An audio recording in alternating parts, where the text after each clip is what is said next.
starting. Okay, we're live. I'll just keep letting people in touch. Okay. Okay. So hi everybody. Welcome. Thanks for coming to be with us. Can you guys, will you do this if you can hear? No? Yeah, okay. Just want to make sure. If you guys have questions during the talk, feel free to unmute yourself and jump in. Is that okay with you, Todd? Absolutely. Okay. Like you don't have to put something in the chat and wait for somebody to type. Yeah, that's Hey, Susan, it's Joe. How do I get my picture up there? Not that I really want to be seen, but what do I do? on your little menu bar on the bottom or the top of your screen, it should say video. Oh, got it. Thanks. Thank you. I know that name, but I don't know that. Okay. There's a lot of beeping people coming in. 30 people. You should feel you're famous. Okay. All right, so we can get started. We're right about, we have 1 more minute, right? Okay, now it's 7 o'clock, so I feel okay. And we're gonna just greet people, let them in as they come. And we're gonna get started with Todd here. And we've been planning this talk and this workshop for a couple of years now, and we're so excited that we get to have this face to face and have. I would love it, and I think all of you will, for Todd to tell us a little bit about how this all got started and what he does when he's not awake at 3 a.m. making beautiful things, and when you're teaching, and just your life and your work and your story, really. And jump in. Would be delighted to. I'm going to have to share my screen. And how do I get there? Am I sharing? Oh God. Yeah.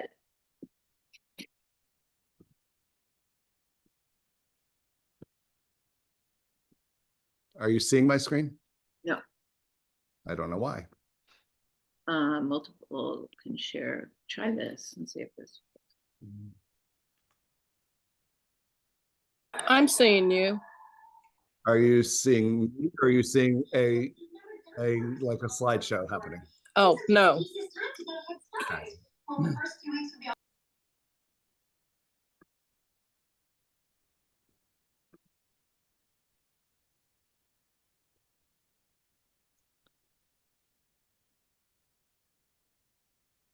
Now are we seeing it? Yeah. We're good. All right, good. Here you are. Okay, wonderful. So what I wanted to do was to sort of, because I think that people who know my work don't, and many of you probably don't know me as a person, because I don't normally get onto Instagram, which is where most people know me from, and chit chat, because I do that all day long at my university job. And my creative practice is very, although it's very out there and everyone sort of sees it and knows it and understands it, it's a very personal thing. So I have actually sometimes have a little bit of stage fright when I'm talking about myself and my work, but here goes. No, why aren't you advancing? Okay, so who am I?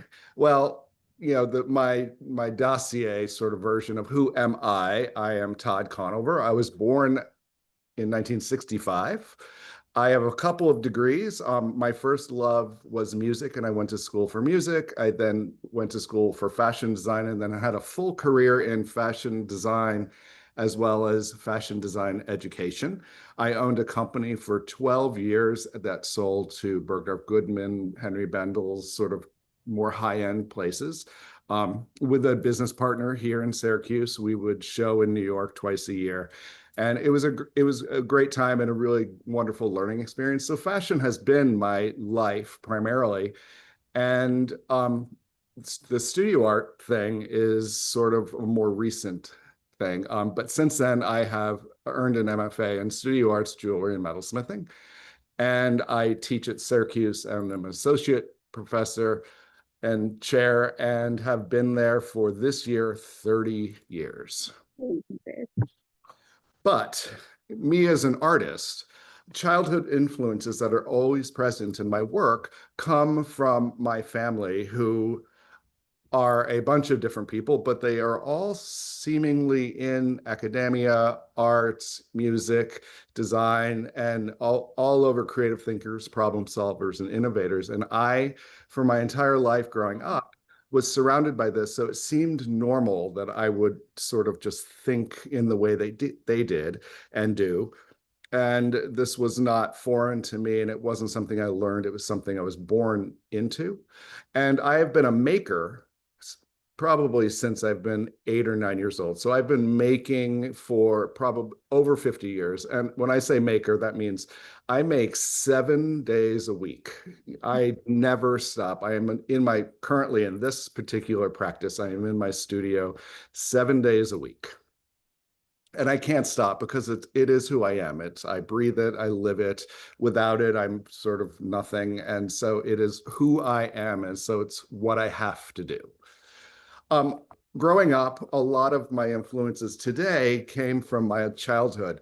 I come from New Jersey. My family moved to the Adirondacks when I was very young.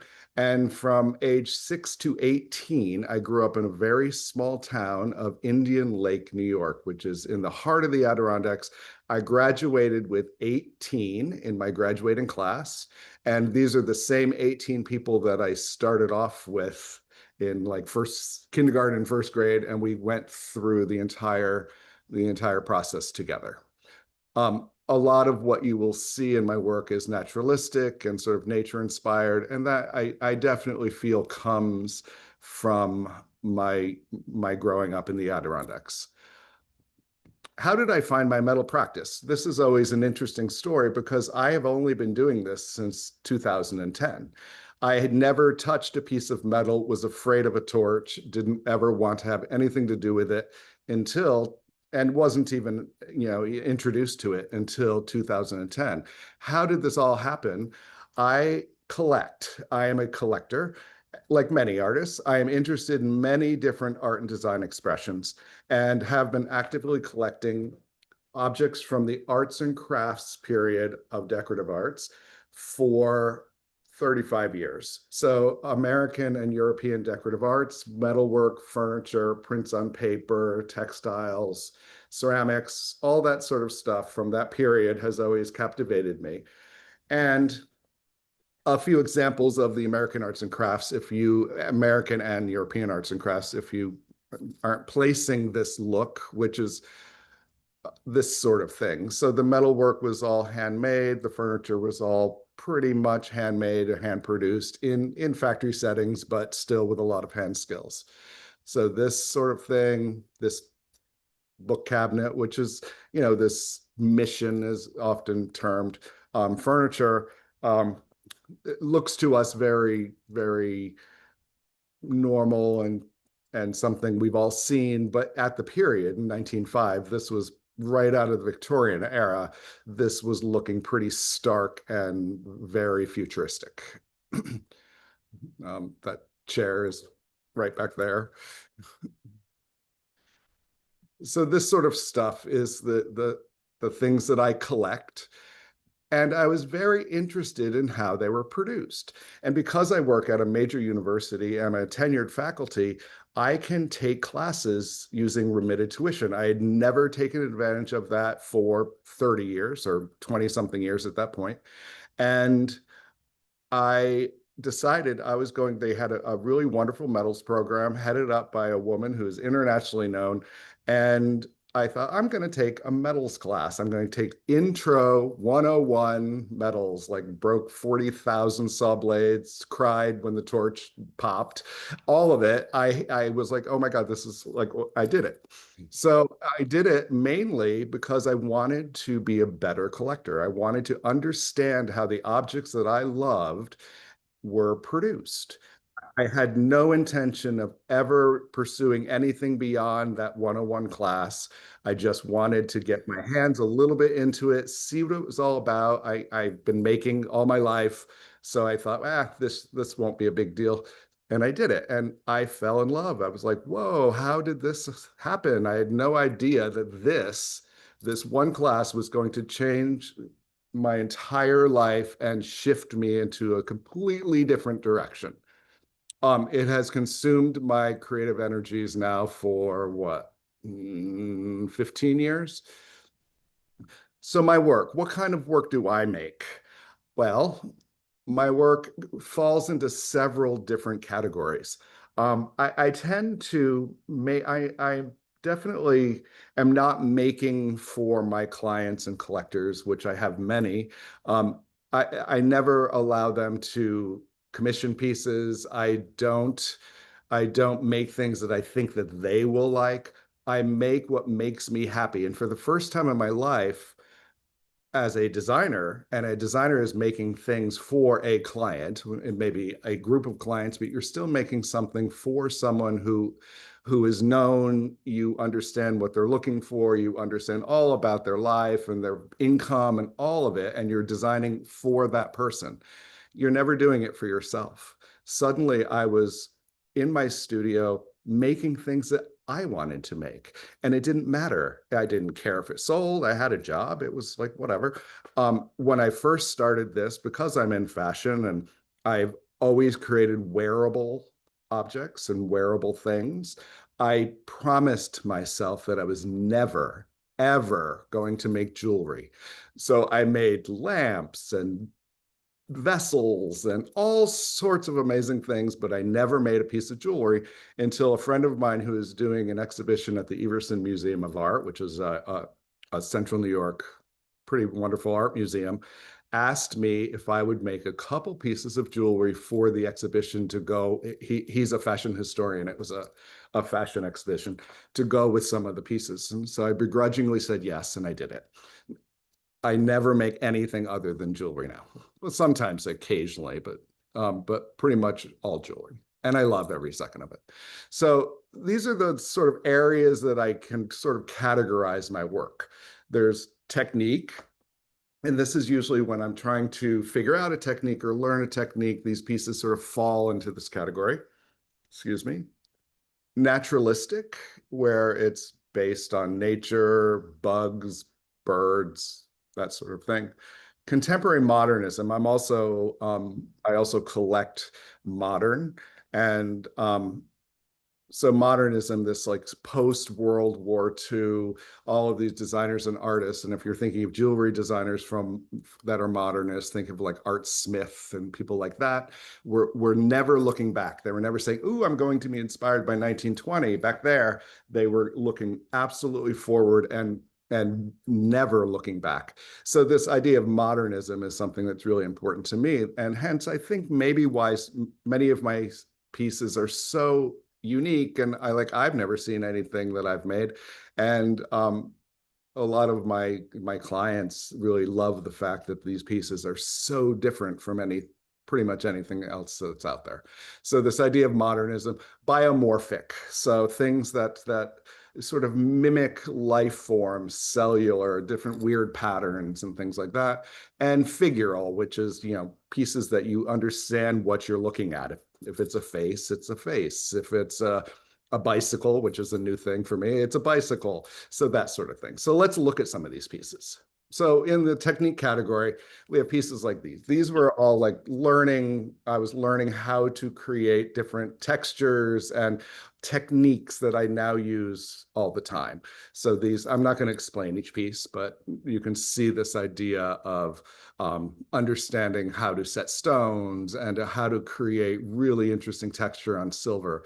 I'm also someone who loves to take a beautiful sheet of silver and like beat the hell out of it and scratch it up and burn it and melt it and roll it back out, and just to see what happens. Like, ooh, what could possibly, it's still silver. You can melt it and beat it and like shave it and shred it up into tiny bits and pieces. You can then melt it back into a blob and send it through the rolling mill, and it's still silver and you haven't lost anything. So I always remind myself of that, especially when I'm working with gold, because gold is frighteningly expensive now. But it's the same thing. I'm fearless with it because you're never going to lose it unless you throw it away. It's still there. So gold, I learned to work with gold. I only work with gold when a client requests a piece in gold. Again, it would be a commission piece. I never take commissions that someone else is directing the design of a piece, because it'll never happen, because I just will never do it. But if someone says, oh my, I really love your cuffs, make me a cuff in gold. If they buy the gold, for like, for example, that cuff there today, that gold would be about $2,000. Then I will do it. So these are technique pieces. And I'll sort of whip through these a little bit. And I loved creating these textures where I literally would take a scribe and just scratch the hell out of the gold sheet. And there's something very rewarding about that. The freedom of being able to do that guilt-free.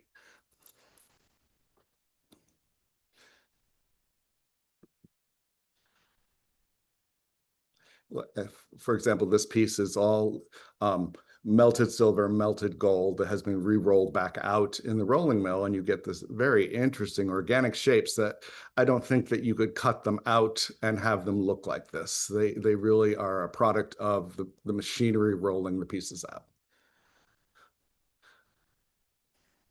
And then sometimes I'll do the very fussy thing, like the graduated hollow form beaded necklace, that every one of those was, two dapped domes of silver that were soldered together and then drilled out and linked together.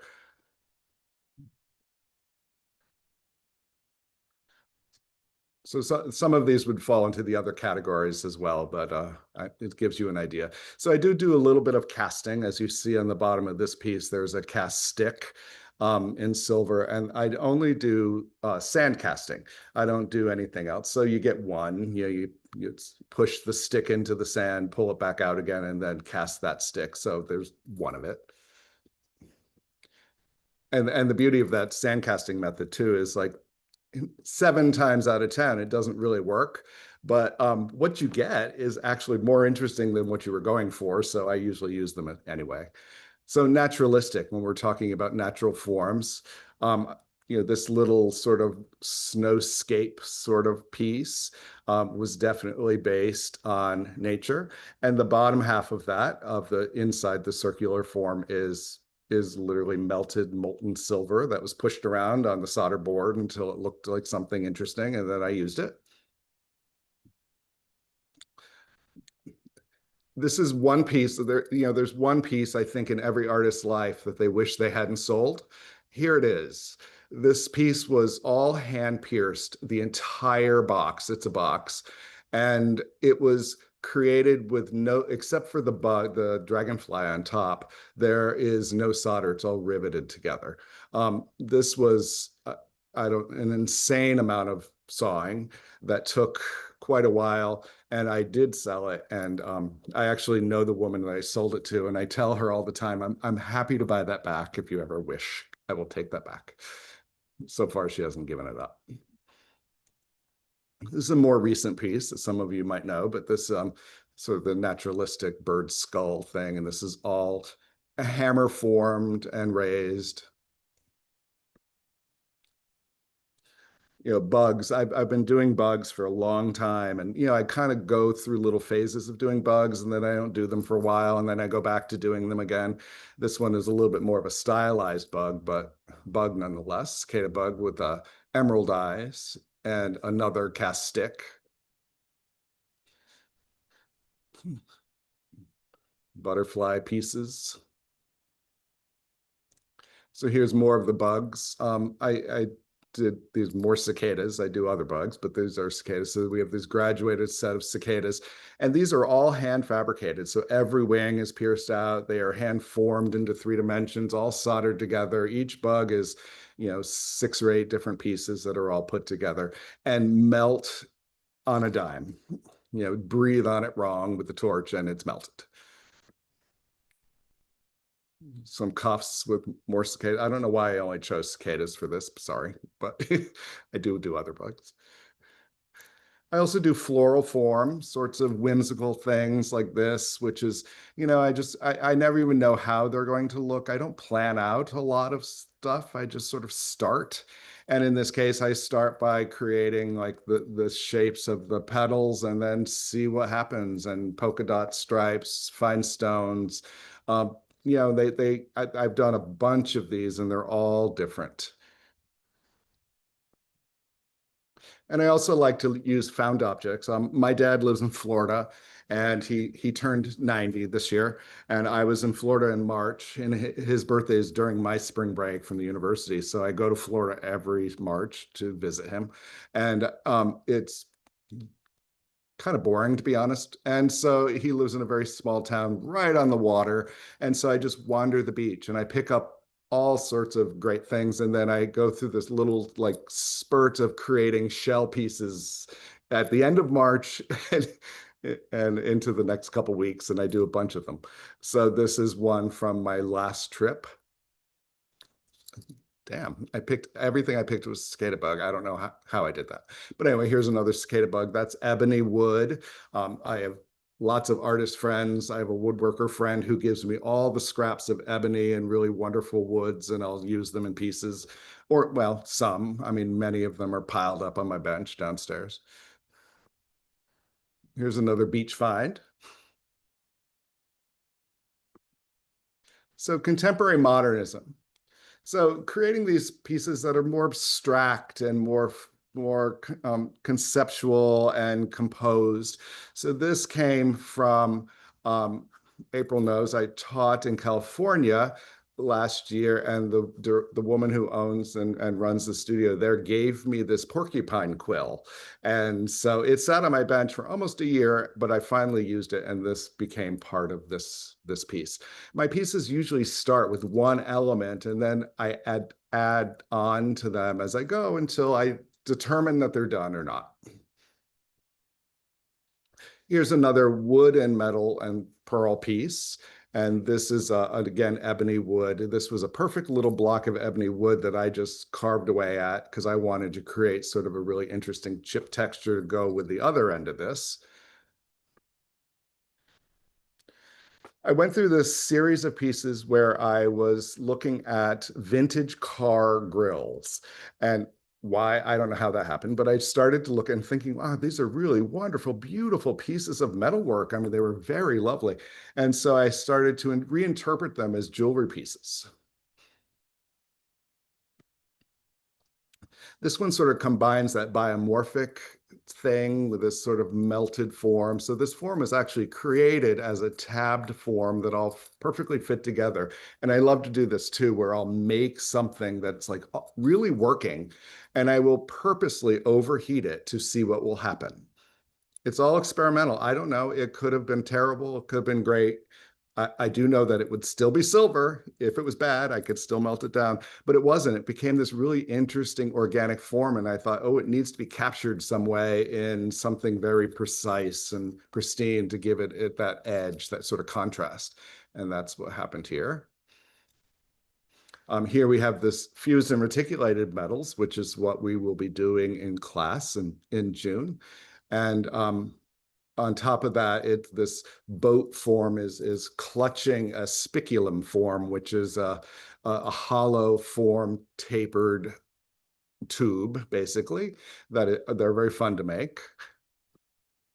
Here's another from that series of the car grill idea, and this one was interpreted as a cuff. So modern looking, just sort of a bunch of, creating a grid using silver and then filling in each quadrant of the grid with whatever until you like it. And that's what this was. I did a series of these pieces as well. Many of you probably know that eyes are very important to me. I think that eyes you can tell a lot about a person by looking at their eyes. Eyes are just intriguing. They are fascinating. And I use eyes a lot.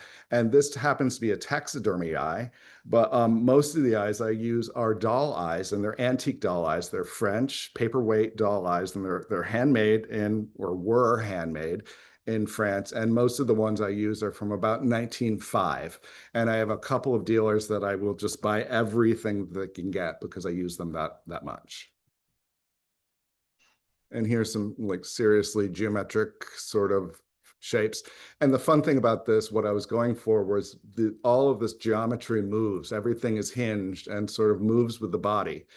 Although I'm showing you all jewelry pieces that are sort of sitting on a piece of paper and being shot with a camera, jewelry is simply just an object until it's united with the body. Suddenly the body brings it to life. Like these pieces come to life on the body. They move, they do things that we're not seeing here. Here's another fused and reticulated idea. In this here we have some set pearls and a piece of citrine. This is another recent piece, last month or so. And, you know, again, with this idea of just elements that are composed together. This happens at the bench. You know, I do draw a lot. Like I have these yellow notebooks all over my house. There happens to be one sitting right here. It's not a prop. And I sketch all the time. Do those sketches ever become pieces? Bits and parts of them do, but what it does is it just sort of stimulates my brain to go to the studio and start something. So biomorphic, this idea of replicating life structure or biomorphism. So this doesn't replicate any life structure that I'm aware of, but it feels alive. It feels like it's organic. Same way with this.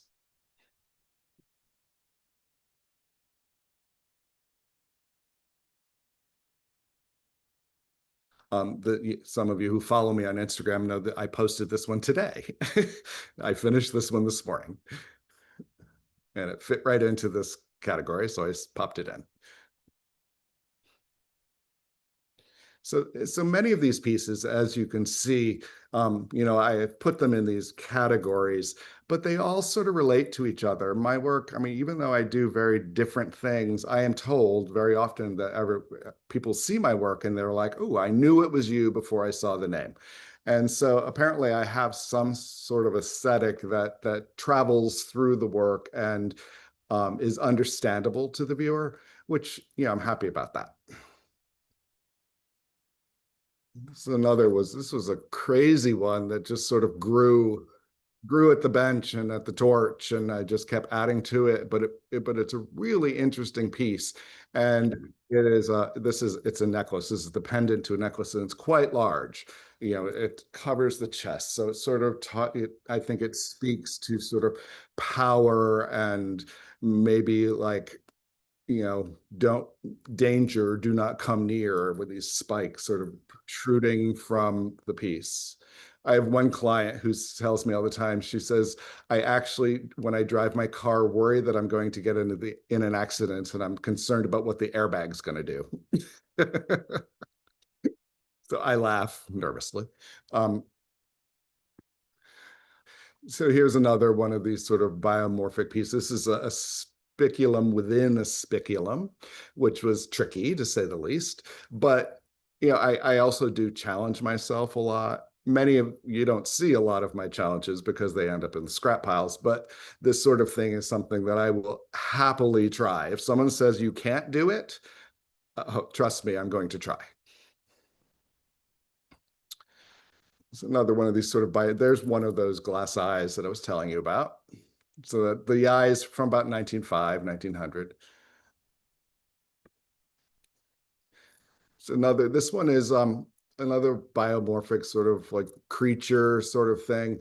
And the end of it, the stone at the end stone, is actually a shell that I found on my last trip to Florida.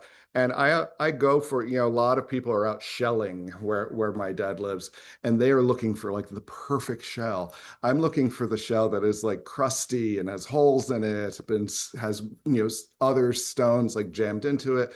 That's the kind of stuff I like. And this is one of those examples. And then to elevate that crusty, beat up thing that no one in the world is going to pick up except for maybe some of you and me.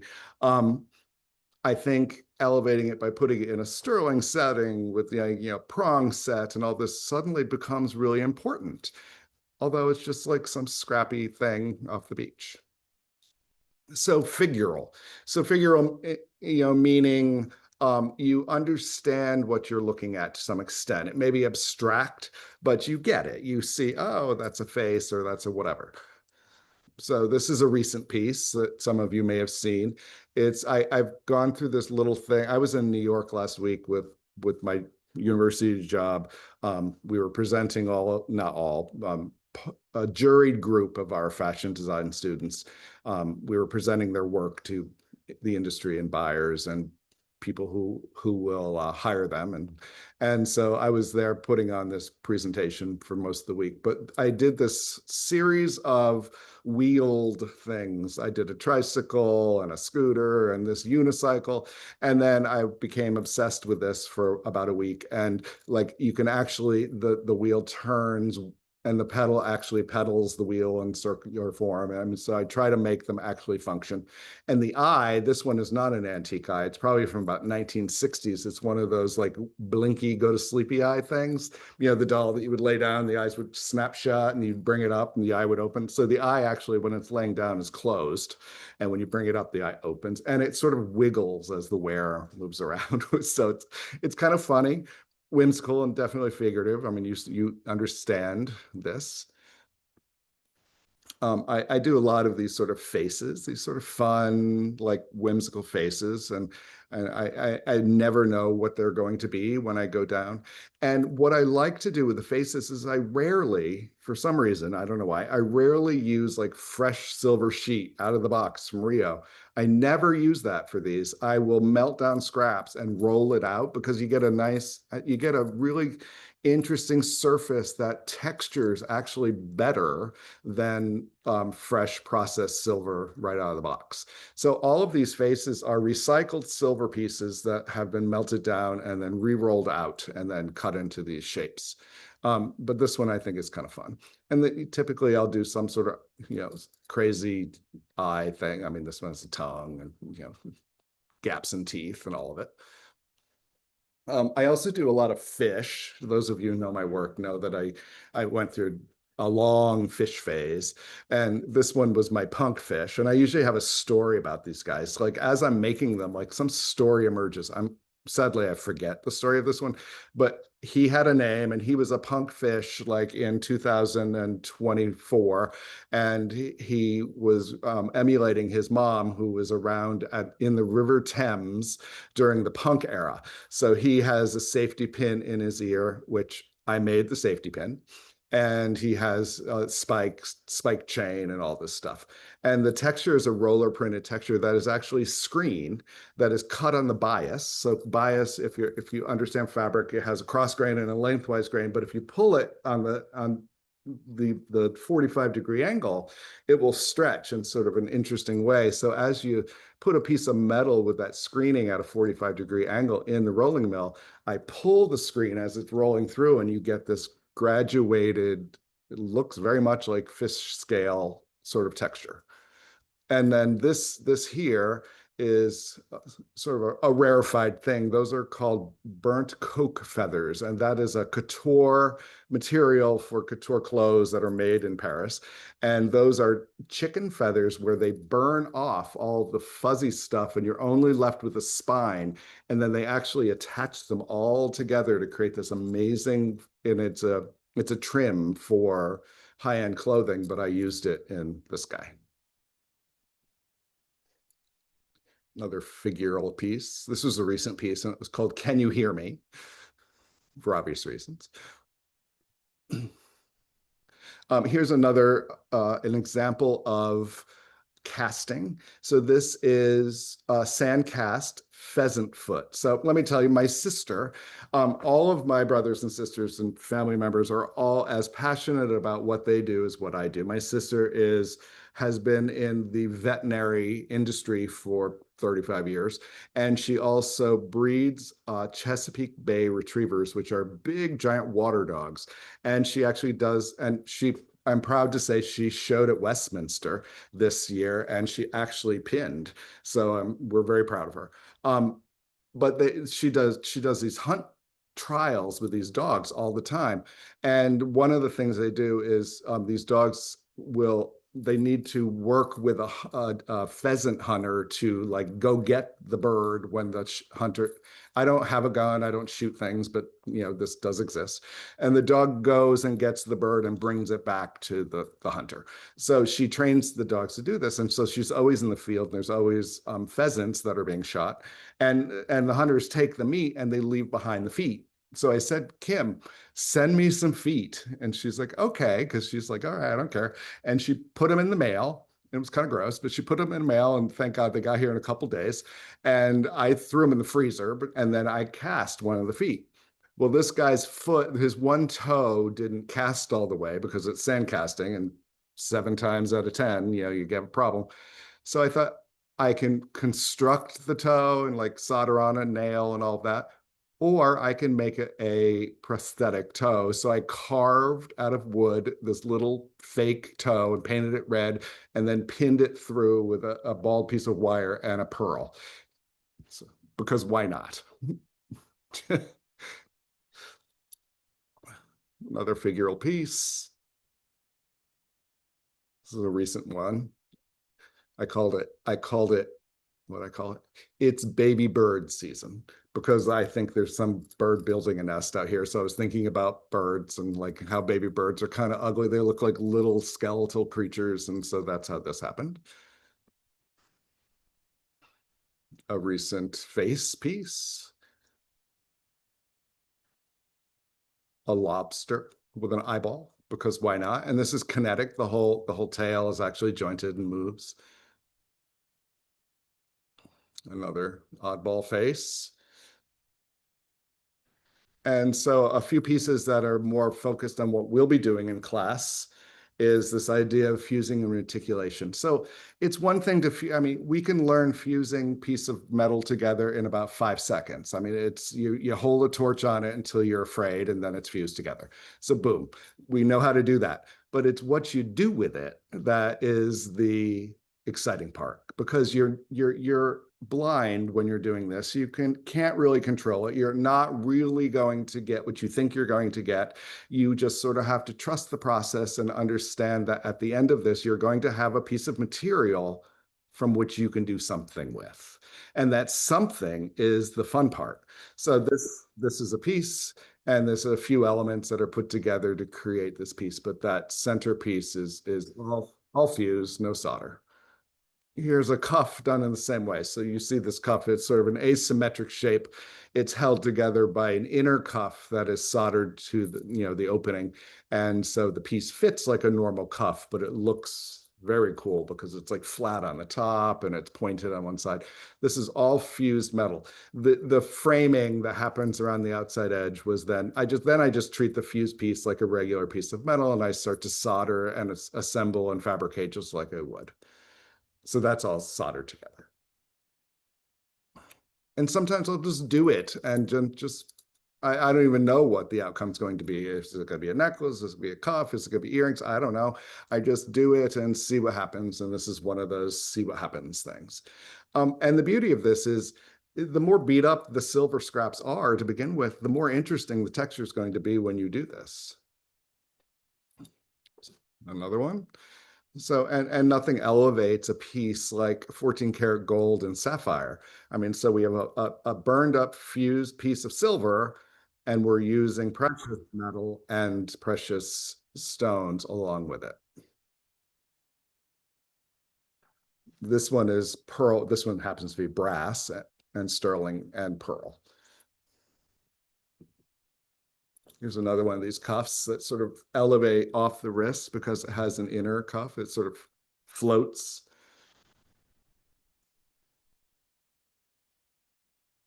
This one's hinged. There's a hinge in the back, so you pull the toggle, and you can open it up and put it back on. Shove the toggle in, and the spring of the bracelet against the body holds that toggle in place. I did a whole series of these. Here's another one. I have probably had zero idea what was happening when I started this. Sometimes when I have nothing. You know, I go to the studio. I'm there every morning, whether I have something or not. And when sometimes the best stuff comes when I have nothing, because I start doing this fuse and reticulated and sort of mush together bits and pieces, and then suddenly something will start to happen. So, pearl and opal and silver. And you will notice in all of these pieces that I'm always contrasting that textured, organically shaped stuff with something very precise and clean and intentional. And that I feel like that contrast really elevates that sort of crusty metal to someplace completely different. I mean, if I just stuck a pin back on a piece of, fused metal, it doesn't quite have the sort of intention that this does, where I chose a stone that actually fits that shape of the end of that piece. It's all framed out on the back, so it appears to be a quarter of an inch thick, but it's not. And then adding this sort of forged swirl through the whole thing worked really well. A very simple piece. It's two images that changed scale slightly, changed materials, changed surface, and the addition of one pearl and mirroring sort of the idea of a surface from here, which is all very textural, to here, which is I just scratched the brass a lot and then added that one pearl. And I think that the combination of this finished this piece pretty well. And one more.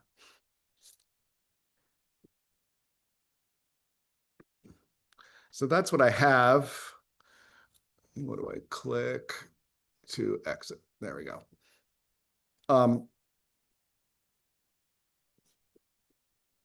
Susan, can you get back to the normal screen? What do I do? Stop sharing? I think so. Let me look. I don't know how to do that. Oh, stop share. Okay, did it. Got it. Okay.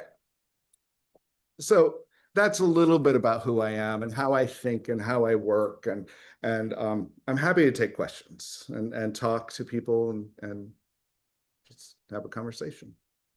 That was wonderful. Thank you. Todd, I want to have a say- question for you. Sure. Before you go to bed, do you kind of have an idea of what you're going to make the next morning or not? I always hope to. I Uh, oftentimes, and I spend, my day is consumed when I'm not teaching a class, but I'm in my office at school. I am sketching, I am looking, I am thinking about it. So yeah, cool, very cool. Amazing. You are amazing. thank you. I typically do have some sort of idea what I'm embarking on. And oftentimes I will have a piece in progress that I need to finish, and that will start my day. I typically work on one piece at a time. And then I will start another piece that I'm thinking about by simply like making a couple of the elements. And if I lay them on my bench, then that's where I will start the next day. I just want to say your work is beautiful, Thank you. very unique and beautiful. Thank you so much.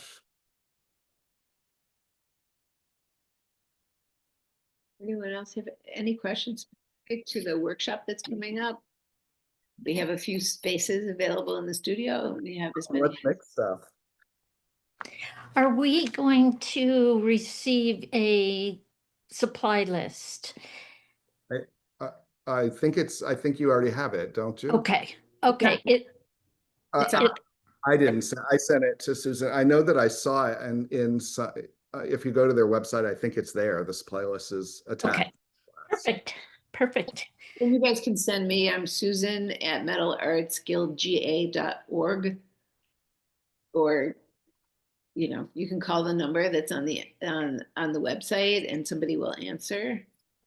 So one of the things I did want to mention to those of you who are taking the class or thinking about taking the class is please bring any silver scrap that you have, anything, bits of wire, bits of sheet, stuff that you think isn't great. I don't care what it is, as long as it's sterling silver. Other silver alloys don't work. Sterling silver works really well. And I know before someone asks, Nope, you cannot fuse copper or brass. Doesn't work. How about Sterling, if the silver has a little solder on it? It- and Can it's you fine. or no? Yep, that'll be fine. Yes, it'll work. A friend Amy wants to know where you get your eyeballs from. Well, I'm actively have a search open in both Etsy and eBay. And I recently found my last grouping, I bought 70 of them. I bought from a woman on, what is it? What is that other place you can buy stuff? Ruby Lane. Ruby Lane. So I bought them from her, and I can send you the link to her, or if you just look up antique doll eyes, she should just show up. And there is somebody on Etsy who has a lot of old store stock. So all of these eyes have never been actually in a doll. They were all like produced for dolls and never used, and have been sitting around somewhere for the last 100 and something years. But there's a woman on Etsy that I bought from for a long time, but they're really expensive. For a pair. You get a pair, and I don't care. So I buy them from people who have like oddball ones, because I don't need them to be pairs. I rarely use two in one piece. Any other questions? So yes, bring sterling silver, bring stones. We're going to approach you. You've seen examples of pieces that have strange things that I've set.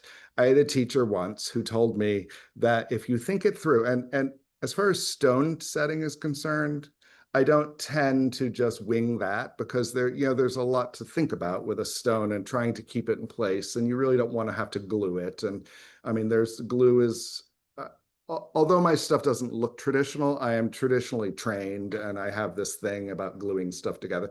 So glue works well for pearls and things like that, but any stone that actually can be captured with pressure, I do that.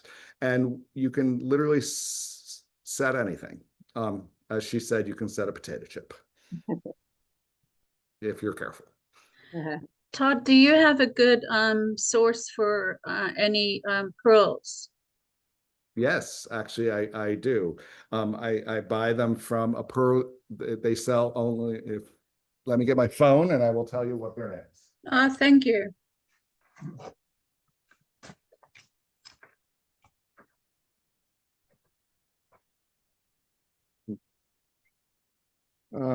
Etsy. Etsy.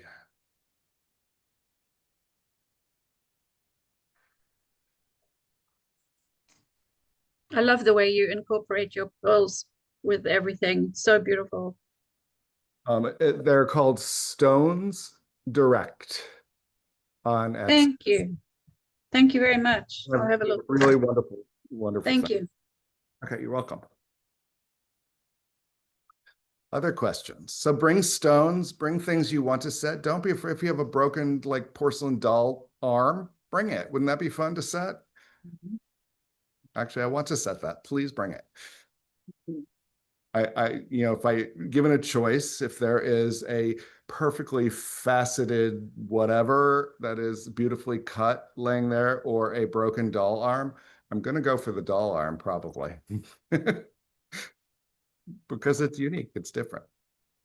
It's unintentional. It wasn't what it was intended for, and I love that about found objects. I think it's a good time to hit the Goodwills, and find some old stuff there. Absolutely. Break up some porcelain dolls. Absolutely. Yeah. Any other thoughts or questions? I feel like this was so out of the box.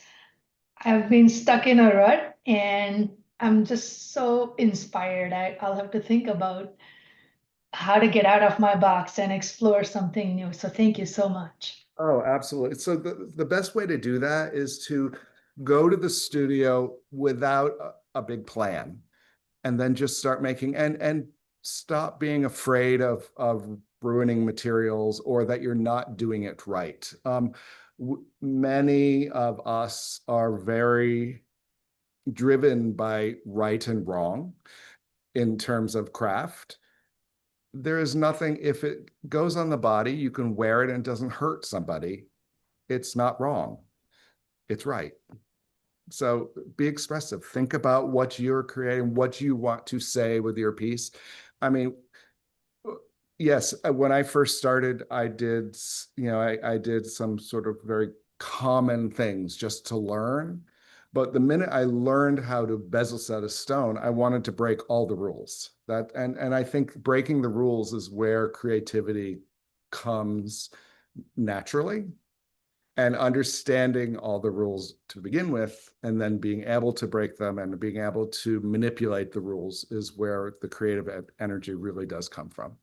So I tell my students all the time, like, in fashion, it's really easy to, we all wear clothes. Every student sees clothes every second of the day. So they are really stuck in this, it's right and wrong thing. And so I will stop a student. I said, why are you making that? There's no reason to make that. We can drive 5 minutes down the road to the giant mall and you can buy 1 million of it that's made way better than you're ever going to make that. So why are you making that?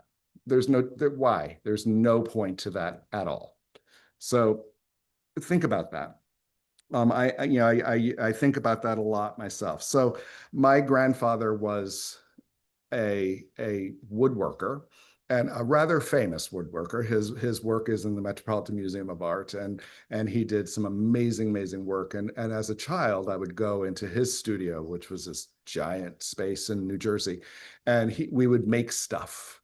And I remember him telling me that if you're going to make something, that you have to make something that is unique and interesting and has to be made as well as you can make it, but that the hand is as expressive as the piece, and seeing the evidence of the hand in a piece is actually very beautiful.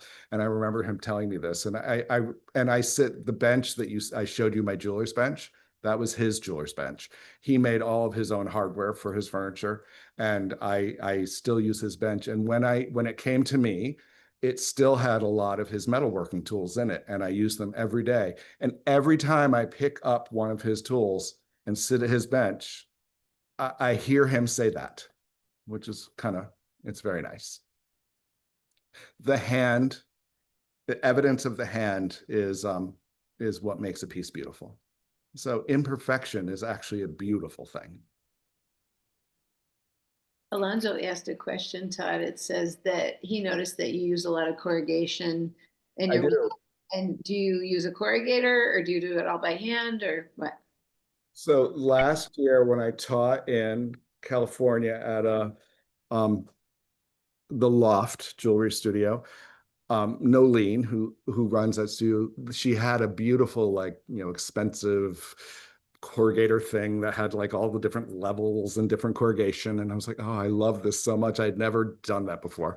And so she gave me, on the way out the door, she gave me this little corrugator tool that is actually designed to squeeze paint out of artists' paint tubes. You put it in there, or toothpaste, think about it, and it sort of squeezes it. And if you anneal the metal, you can just, and have good hand strength, you can run metal through that. And so I've been using that ever since. That's all I have. And it's like $30, if that. I don't know, because I didn't buy it. It was a gift. But I think they're about $25, $30. And made in China. So get them now before the tariffs come. I actually, I don't think they are. I think it says right on it, made in USA. Ah, Yeah, it looks like a real, looks like this company's been around making this thing for, a century probably. fabulous. I I can't.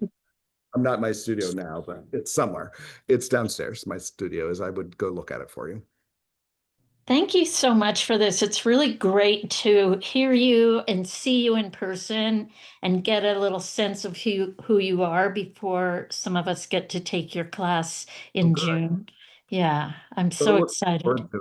It's really fun. I tell, I've been teaching for a long time, and I tell all of my classes and students this, not only in this, and I love teaching these metal workshops because it's very different than teaching in a university setting.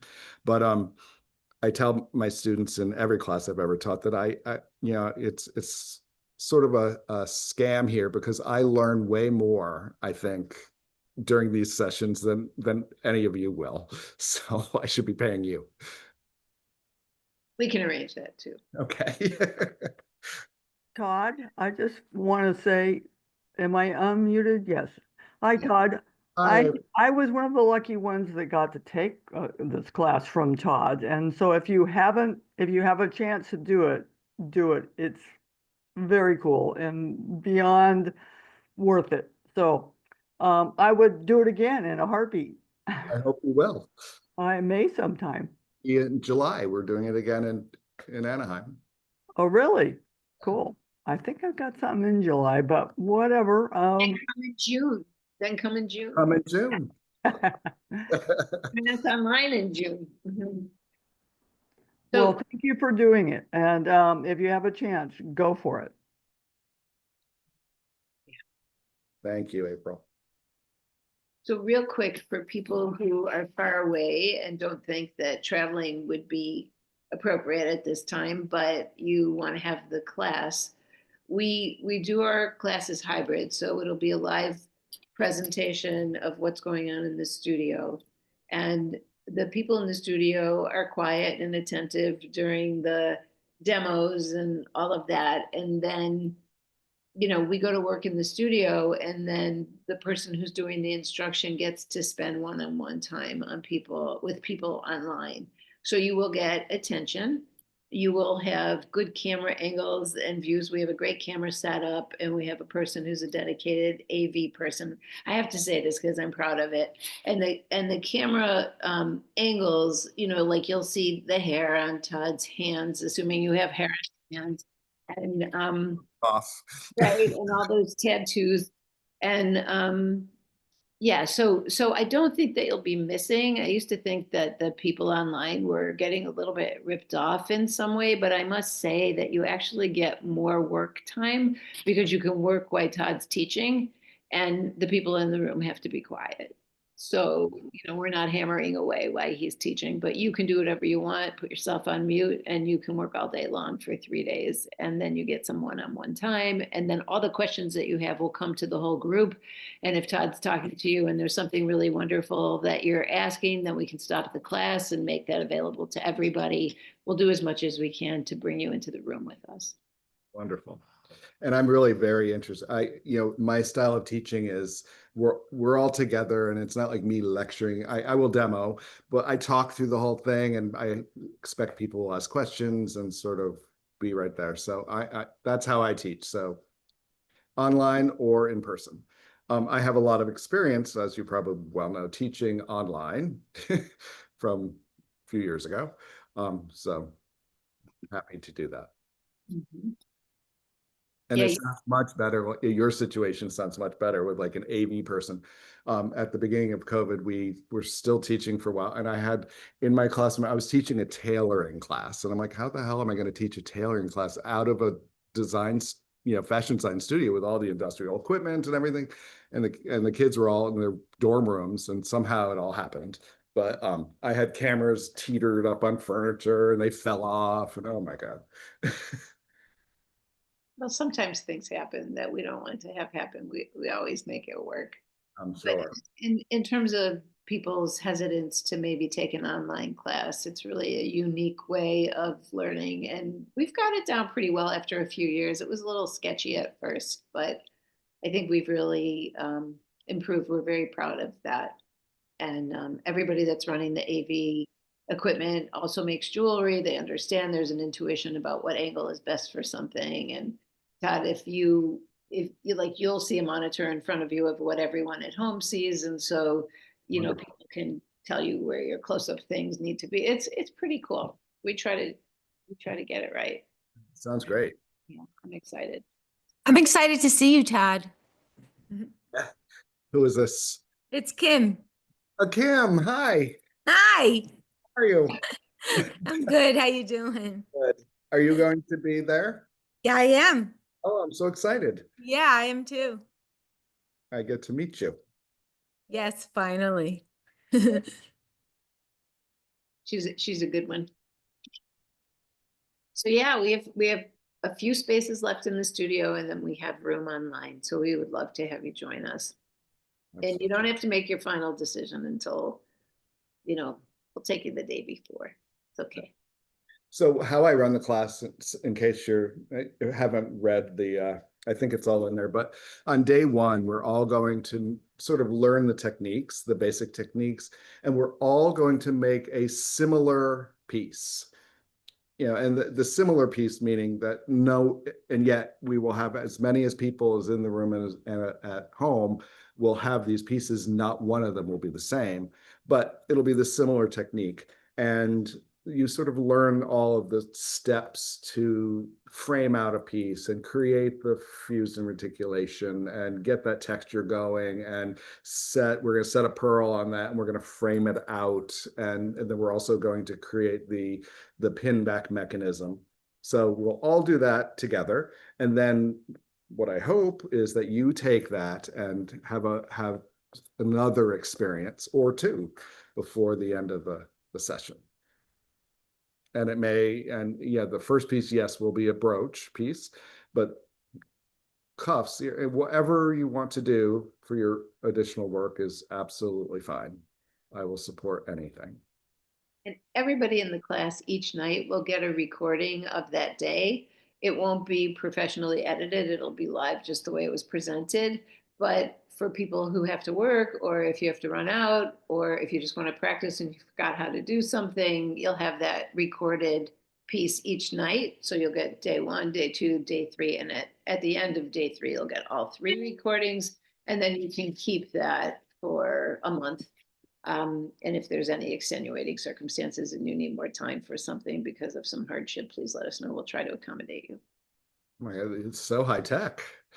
Well, it's what people offer. We hope to give you what you need. The camera will be on me all day. I'm going to have to behave. Oh, no. Our fine art is misbehaving, and we encourage that, especially this kind of workshop. Kim knows that. I may swear inadvertently. But well, we do it on purpose. Okay, well then good. I'm glad to hear that. Yeah, we're bad. Well, so am I. There'll be a lunch break every day for those of you who get low blood sugar, don't want to stay in the studio all day. So we'll be available to answer questions for you, but there will be a dedicated break for an hour, usually at around 1 o'clock. We start at 10 Eastern time, and then we go to 5. And we're always available for questions. I get text messages in the wee hours. If I'm awake, I'll answer. If not, it'll be the next day, but we'll get to you. And then this will be on YouTube if you want to watch it again. MAGG, the YouTube channel, and that'll be available to you. Wonderful. Any other questions? We hope you'll join us. I have a little story. Many of you are probably aware of a show in New York called Mad About Jewelry, which is at the museum MAD, at the Museum of Design in Columbus Circle. So during my time in New York this last week, I realized that the show was actually happening. And so I took a little time away and I went to the show, and it was an amazing experience. If you ever want to go to Mad About Jewelry at MAD, I would highly recommend it. There were some incredible artists and from all over the world. And I got to talk to them and realize that we sort of know each other because we follow each other's work, but I actually had never met them before. And so that was really fun. And I bought a really wonderful piece from a woman from London. Her name is Liz Willis, who creates pieces out of silver, but she does this thing called mud larking. Has anyone ever heard of this? I had never heard of it. So at certain times, the Thames River, the tides go out, and you can actually go out into like the riverbed and dig for archaeological things. And of course, London's an old town, so she finds like 16th century boat nails and all sorts of amazing objects, and then she incorporates them into the jewelry pieces. And the piece that I bought, it's a little piece of silver, and this nail is incorporated in the top. But her sort of thing that she does is from the patina that's on the nail, she embroiders into the silver by drilling hundreds of like hair diameter size holes into the silver. She embroiders with single strand silk thread the same colors as the patina, so it's like bleeding into the most amazing thing I've ever seen. So I elect a lot of people's work. So and I had to buy her piece. So look up Liz Willis. Go to MAD. Those are my two offerings. So it was fun. I really enjoyed the show.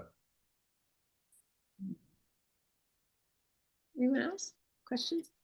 Please ask questions.